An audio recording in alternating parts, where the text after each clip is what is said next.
the day Earth went silent, and the galaxy knew it meant total annihilation. Part 1. For 300 years humanity had been the loudest species in the known galaxy. Their radio waves traveled across star systems. Their music played on alien worlds. Their voices filled every communication channel with trade deals and jokes and arguments and songs. The galaxy had grown used to the constant noise of human existence. Some alien races found it annoying. Others found it charming. But everyone agreed that humans never stopped talking.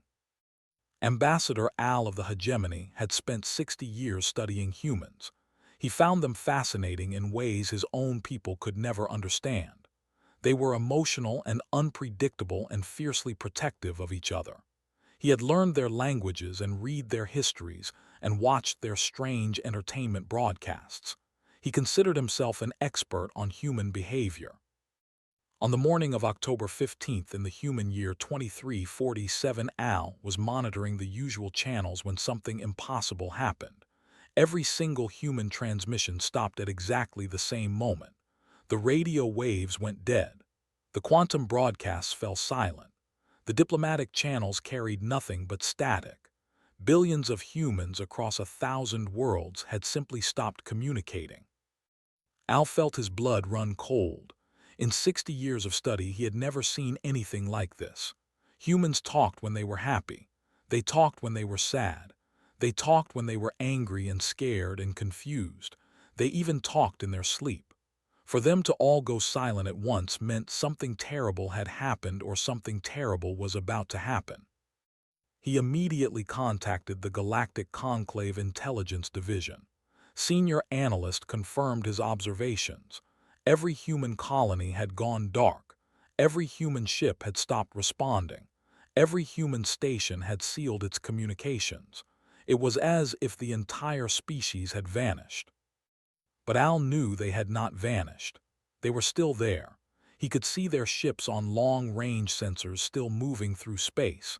He could detect power signatures from their colonies still burning bright.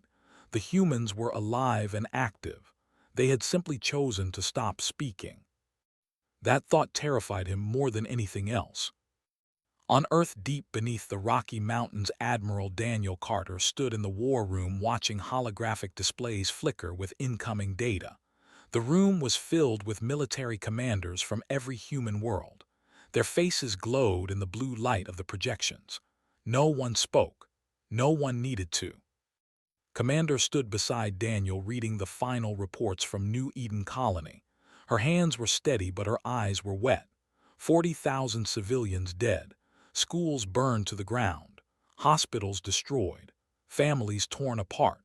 The Empire had called it a preemptive cleansing. They said humans were spreading too fast and needed to be reminded of their place. Daniel had served in the human navy for 40 years. He had seen combat and tragedy and loss. He had buried friends and mourned fallen soldiers, but nothing had prepared him for the images from New Eden. Children running through burning streets. Parents trying to shield their bobbies from plasma fire. Old men and women cut down while trying to surrender. They had recorded everything. They had broadcast it across their empire as a warning to other species. This is what happens when you challenge the natural order. This is what happens when prey forgets its place. Daniel felt something cold settle in his chest. It was not anger. Anger was hot and wild and temporary. This was something deeper. This was the quiet certainty that what needed to be done would be done regardless of the cost. He turned to face the assembled commanders, men and women from Earth and Mars and the colonies beyond. All of them had seen the same images. All of them felt the same cold weight in their hearts. "They believe we are weak," Daniel said. His voice was calm and steady. "They believe that because we talk and negotiate and prefer peace we are easy prey. They believe that because we smile and trade and make friends with other species, we have forgotten how to fight." He paused and looked at each face in turn. "They are wrong. We have not forgotten. We simply chose not to fight because we hoped for something better. We chose peace because we believed the galaxy could be a place of cooperation instead of conquest. We offered friendship to every species we met because we wanted to build something greater than ourselves. His jaw tightened. They rejected that offer. They looked at our children and saw only threats to be eliminated. They looked at our hope and saw only weakness to be exploited. They made their choice. Now we make ours. He reached for the command console and entered a code that had not been used since the darkest days of human history. Activate Protocol Omega. As of this moment, humanity speaks no more. Not to the Conclave, not to our allies, not to anyone. We will not negotiate. We will not explain. We will not warn. The wanted silence from humanity. Now they will have it. The order went out across every human world at the speed of light. Mothers stopped singing to their children mid-song. Workers stopped chatting with their colleagues mid-sentence. Ships stopped transmitting mid-broadcast. In an instant, the entire human species fell silent. On Nexus Prime, the capital of the Galactic Conclave, the human embassy went dark. Ambassador Hayes walked out of her office without a word and boarded a shuttle back to Earth. Her staff followed in perfect silence. They left behind confused alien diplomats who shouted questions at their backs. No one answered. In the trade stations and market worlds where humans had been a constant presence, the silence spread like a disease. Human merchants closed their stalls. Human entertainers left mid-performance. Human workers put down their tools and walked away, not in panic, not in fear, in cold, deliberate purpose. The galaxy watched in growing confusion. Species that had known humans for centuries suddenly found themselves facing a wall of silence. They sent messages that went unanswered. They knocked on doors that stayed closed. They looked into human eyes and saw something that made them step back in fear. Al watched the reports flooding into the conclave and felt a terrible certainty growing in his heart. He had read human history. He knew what humans were capable of when they stopped talking and started acting. He knew the stories of their ancient wars and the weapons they had built and the lengths they would go to protect their own. They had no idea what they had awakened, but they would learn soon enough. The whole galaxy would learn. Humanity had gone silent, and that silence was the most terrifying sound the galaxy had ever heard. The day Earth went silent, and the galaxy knew it meant total annihilation. Part 2. The Galactic Conclave convened an emergency session within 6 hours of the human silence. 12 elder species and hundreds of younger races gathered in the Great Chamber on Nexus Prime. The room was enormous, with seats rising in tiers around a central platform. Holographic displays showed star maps and data streams, and the faces of representatives who could not attend in person. High Counselor Axe of the Meridian Collective stood at the central podium. His body was made of living crystal that hummed with energy when he was anxious. Right now, he was humming so loud that nearby delegates could feel the vibration in their seats. Axe had lived for 4,000 years. He had watched empires rise and fall. He had seen wars that burned across entire sectors, but he had never seen anything like this. "We have confirmed reports from multiple sources," he announced to the chamber. The Empire launched an attack on the human colony world designated New Eden. Approximately 40,000 human civilians were killed in what the military has described as a preemptive cleansing operation. The chamber erupted in murmurs.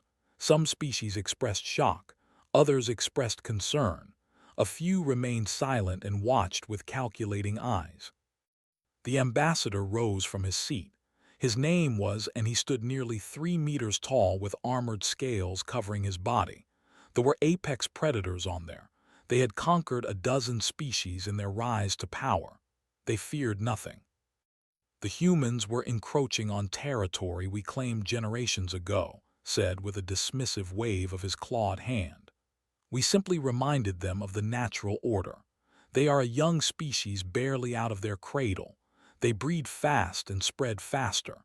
If we had not acted, they would have overwhelmed the sector within a century." He looked around the chamber with cold, yellow eyes. "The strong rule and the weak serve. This is the way of the universe. Humans needed to learn their place. Now they have.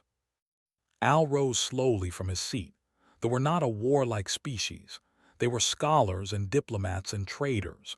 But Al had spent 60 years studying the most unpredictable species in the galaxy. He knew things that could not imagine. "Ambassador," he said in a calm voice, "I must tell you something that fills me with dread. I have read human history, all of it, every war they ever fought, every atrocity they ever committed, every weapon they ever built." He paused to let his words settle. Humans do not go silent when they are afraid. They talk more when they are afraid. They argue and debate and panic and shout. Silence is not a human fear response. Snorted, "Then what is it?" Al met his eyes without flinching. Humans go silent when they are hunting. A ripple of unease spread through the chamber. Even species that had never met humans could sense the weight of those words. Laughed. It was a harsh sound like rocks grinding together. Hunting. They are soft creatures with fragile bodies and short lives. They feel too much and think too little. What could they possibly do to the Empire? We have 10,000 warships and 50 million soldiers. They are prey animals playing at civilization. "You are wrong," Al said quietly. "You see their kindness and mistake it for weakness. You see their preference for peace and mistake it for inability to wage war. You see their short lives and assume they have no patience." He turned to address the entire chamber. "Let me tell you about humans. 300 years ago they were confined to a single world. They had nearly destroyed themselves a dozen times with wars and plagues and weapons of terrible power. They developed bombs that could burn entire continents. They created poisons that could kill every living thing on their planet. They stood at the edge of extinction and looked into the abyss." His voice grew harder. "And they survived. They pulled back from the edge. They chose to be better, but they never forgot how to be worse. They still have those weapons. They still remember how to make them. They simply chose not to use them because they wanted a better future." Shifted uncomfortably in his seat. "You are trying to frighten us with stories." "I am trying to warn you," Al replied. "When humans are happy, they sing and dance and celebrate. When they are sad, they cry and mourn and comfort each other. When they are angry, they shout and argue and make threats. But when humans are truly dangerous, they go quiet. They stop talking and start planning. They put aside their differences and unite against a common enemy." He looked directly at. "You killed 40,000 of their civilians. You burned their children alive. You broadcast it across your empire as entertainment. And now they have gone completely silent."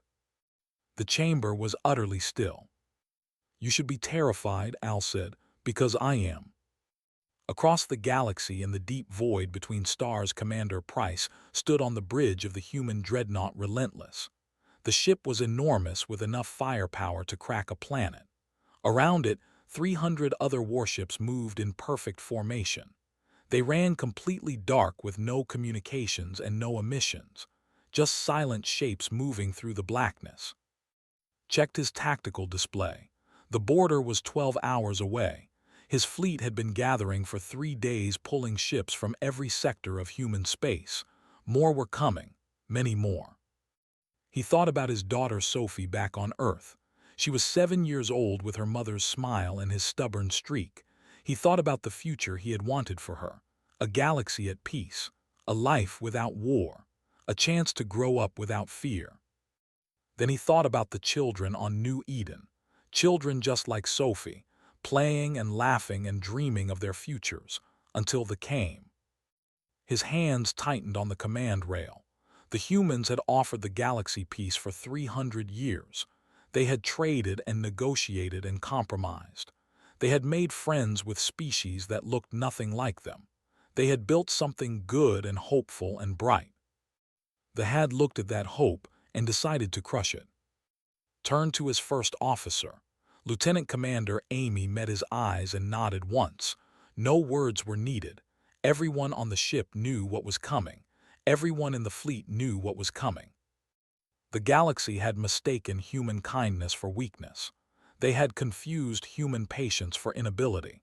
They had looked at 300 years of peace and assumed humans had forgotten how to make war. They were about to learn the truth, and that lesson would be written in fire across 100 worlds. The fleet moved on in perfect silence, and the darkness ahead waited for them. The day Earth went silent, and the galaxy knew it meant total annihilation. Part 3. Lieutenant Torres had served in the human navy for 15 years. She had seen combat before in small skirmishes with pirates and border disputes that never escalated beyond a few warning shots. She had trained for war her entire career but never truly expected to see it. Humans preferred peace. Everyone knew that. Now she walked the corridors of the Relentless and saw something she had never witnessed before. The silence was absolute. Crew members moved past each other with nods and gestures, but no one spoke. Engineers worked on systems without calling out status reports. Pilots ran simulations without the usual jokes and complaints. It was as if the entire ship had become a single organism with a single purpose. In the cargo bay, Sergeant Cole was checking weapons with his squad. 20 Marines sat in neat rows cleaning plasma rifles and inspecting combat armor. Each one moved with practiced efficiency. Each one knew exactly what needed to be done without being told. Private First Class Park sat at the end of the row.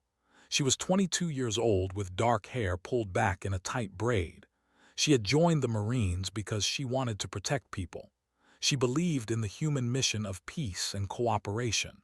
She had never fired a weapon at another living being. She looked up with questions in her eyes. He moved to sit beside her, and for a long moment neither of them spoke. Then pulled out his data pad and typed a message rather than breaking the silence. New Eden was real, children's schools, hospitals, all of it. Read the words and her face went pale. Then something shifted behind her eyes. The softness hardened into something cold and sharp. She typed back a single word. Good. Looked at her in surprise. Good that we know, she clarified in text. Good that we have a reason. Good that when this is over no one can say we started it. Nodded slowly. He had seen this transformation before in training simulations and historical records. Humans were capable of incredible kindness and terrible violence. The switch between them could happen in an instant when the right trigger was pulled. They had pulled that trigger for an entire species. On Nexus Prime, the chaos was growing. Reports flooded into the conclave from across human space. Ships were moving, but no one knew where. Colonies had activated defense grids that had been dormant for generations. Human civilians were evacuating border worlds in organized silence. Everything pointed to massive military mobilization, but the humans refused to confirm or deny anything. Counselor Axe had not slept since the emergency session. He spent every hour in the archives reading everything he could find about human warfare. What he found kept him awake through the night cycle and filled his dreams with fire. Humans had fought each other for their entire existence. They had developed weapons of incredible destructive power long before they reached the stars. Nuclear bombs that could level cities, biological agents that could wipe out populations, chemical weapons that killed slowly and painfully. They had built all of these things and used them on each other. Then they had stopped, not because they lost the ability but because they chose a different path. They had buried those weapons and sworn never to use them again. They had reached for the stars with hope instead of conquest. They had offered friendship to every species they met. But the weapons still existed. The knowledge still remained. Hidden in vaults and archives, and the memories of their scientists were tools of destruction that could make the attack on New Eden look like a minor incident. Axe found a quote from an ancient human leader that made his crystal body shudder. I know not with what weapons the third great war will be fought, but the fourth will be fought with sticks and stones. The humans had looked into the face of their own extinction and pulled back. They knew exactly how close they had come to destroying themselves. and now someone else had given them a reason to remember those dark times. Admiral of the fleet stood on the bridge of his flagship and watched the border with growing unease. 3 weeks had passed since the attack on New Eden, 3 weeks of human silence. His scouts reported nothing. His spies found nothing. The humans had simply vanished from all channels. His subordinates told him this was a sign of human weakness. They said the prey animals were hiding and trembling and waiting to surrender. They said they should push forward and claim more territory while the humans cowered in fear. Was not so sure. He had risen to command through cunning as much as strength. He knew that the most dangerous enemy was the one you could not see. The humans were out there somewhere doing something. The silence was not surrender. It was preparation. He ordered his fleet to defensive positions and doubled the patrols. His officers grumbled about cowardice but followed orders, did not care what they thought. He had survived too many battles to ignore his instincts, and his instincts were screaming that something terrible was coming. On the relentless Commander Price reviewed the final attack plans. His fleet had grown to 500 ships. More were still coming from the far reaches of human space. Every vessel ran dark and silent. Every crew member knew their role without needing to be told. The plan was simple in concept and devastating in execution.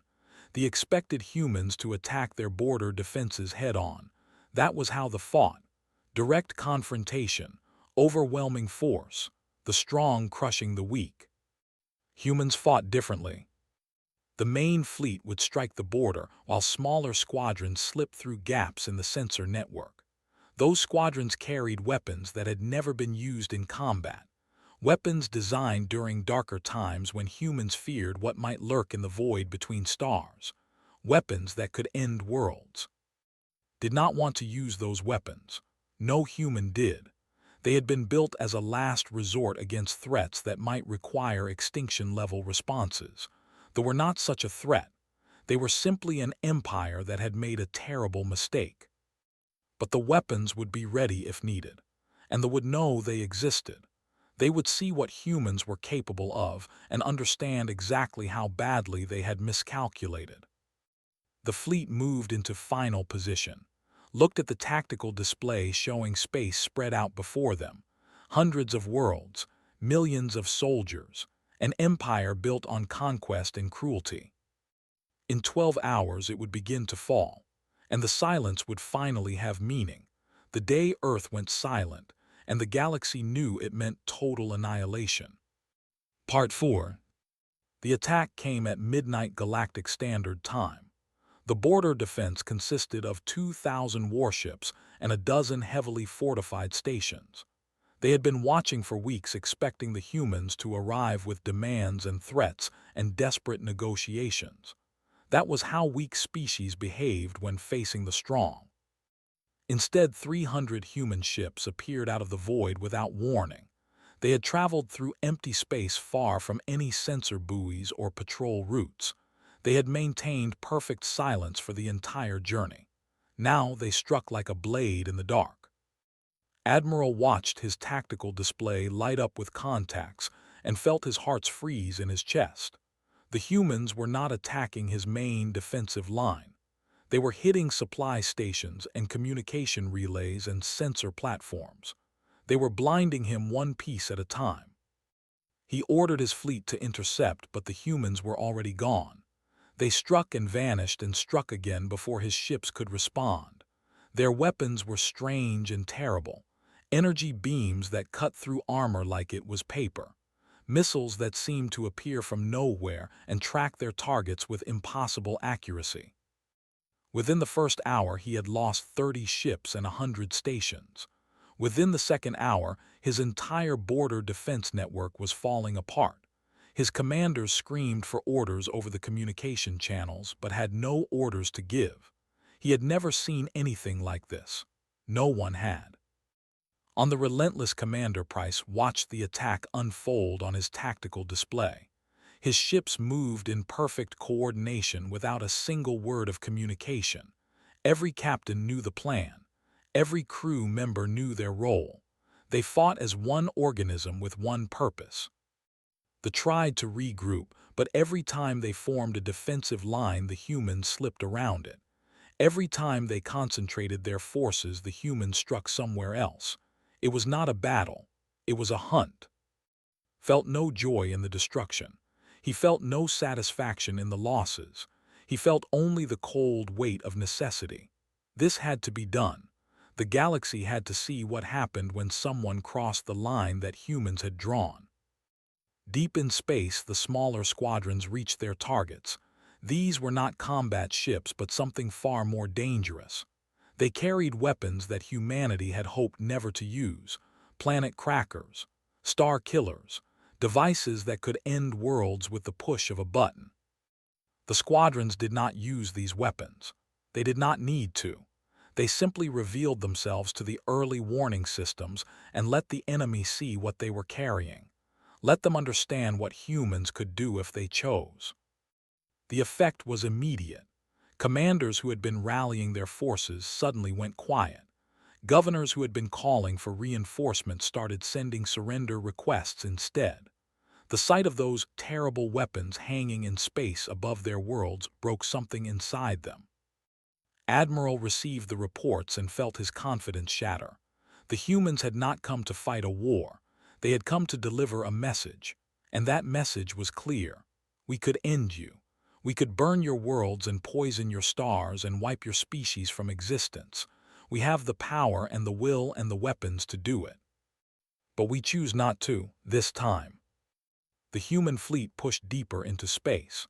World after world fell not to destruction, but to occupation. Human marines landed on planets and seized military installations. They detained soldiers and confiscated weapons and secured critical infrastructure. They did not massacre civilians or burn cities or commit atrocities. They simply won, quietly, efficiently, completely. Sergeant Cole led his squad through the streets of a colony world. The buildings were tall and angular with sharp edges that matched the aesthetic. Civilians watched from windows as the human soldiers passed. Some showed fear. Others showed confusion. A few showed something like relief. The military had not been kind to its own people. Conquest required sacrifice, and the ruling class had demanded much from those beneath them. Now those rulers were being rounded up and taken away while the common people were left in peace. Park walked beside with her rifle ready. She had fired that rifle many times in the past 3 weeks. She had killed soldiers who refused to surrender. She had felt nothing but cold purpose each time. Now looking at the civilians watching them pass, she felt something else. These were people. Strange and alien, but still people with families and fears and hopes. They were not responsible for what their leaders had done. They were just trying to survive like everyone else. Noticed her expression and nodded once. He understood. This was not about revenge. This was about sending a message and changing the balance of power. The humans were not here to destroy They were here to break the empire that had attacked New Eden and make sure nothing like that ever happened again. On Nexus Prime, the Galactic Conclave watched the war unfold in stunned silence. The empire was falling apart. Their fleet was scattered or destroyed. Their colonies were being occupied one by one. Their leaders were being captured and held for trial. And the humans had still not spoken a single word. Al watched the reports with a mixture of awe and terror. In 3 weeks, the humans had dismantled an empire that had taken centuries to build. They had done it without genocide or atrocity. They had simply reached out and crushed the military with surgical precision. Ambassador was captured on the 5th week. Human soldiers found him hiding in a bunker beneath his flagship. They did not kill him. They did not torture him. They simply put him in restraints and transported him to a holding facility where he would wait for trial. The silence continued. Human ships patrolled space enforcing order. Human administrators took over government functions. Human doctors treated wounded civilians on both sides, but no one spoke. No announcements. No demands. No explanations. The galaxy waited and wondered. When would the humans speak again? What would they say? What would they want? The answer would come soon, and it would change everything. The day Earth went silent, and the galaxy knew it meant total annihilation. Part 5. 6 months after the silence began, a human voice finally broke through the void. The transmission went out across every channel in the galaxy. Every species that had the technology to receive it heard the same words at the same time. The Galactic Conclave will convene in 12 hours. Humanity will speak. Those simple words sent shockwaves through every civilization in known space. Ambassadors scrambled to reach Nexus Prime. Leaders canceled other business and turned their attention to the Great Chamber. Historians prepared to record what they knew would be a pivotal moment. The galaxy held its breath. Admiral Daniel Carter stood at the entrance of the conclave chamber and looked out at the assembled representatives of 1,000 species. Behind him stood Commander and Lieutenant Torres and Sergeant Cole and thousands of other humans. Soldiers and diplomats and scientists and civilians who had traveled from across human space to witness this moment. The chamber was full beyond capacity. Species that had not attended the conclave in centuries had sent representatives. Everyone wanted to see what the humans would say. Everyone wanted to understand what had happened and what would come next. Daniel walked to the central podium. His footsteps echoed in the absolute silence. Every eye in the room was fixed on him. Every ear was waiting for his words. He looked out at the sea of alien faces. He saw fear in many of them. He saw respect in others. And in a few, he saw something like hope. These were the species that had always believed humans were more than they seemed. These were the ones who had watched humanity build and grow and reach out in friendship while others dismissed them as soft and weak. 300 years ago, Daniel began, humanity reached the stars. We found that we were not alone. We found wonders beyond anything we had imagined. Ancient civilizations, beautiful worlds, species so different from us that we could barely comprehend their existence.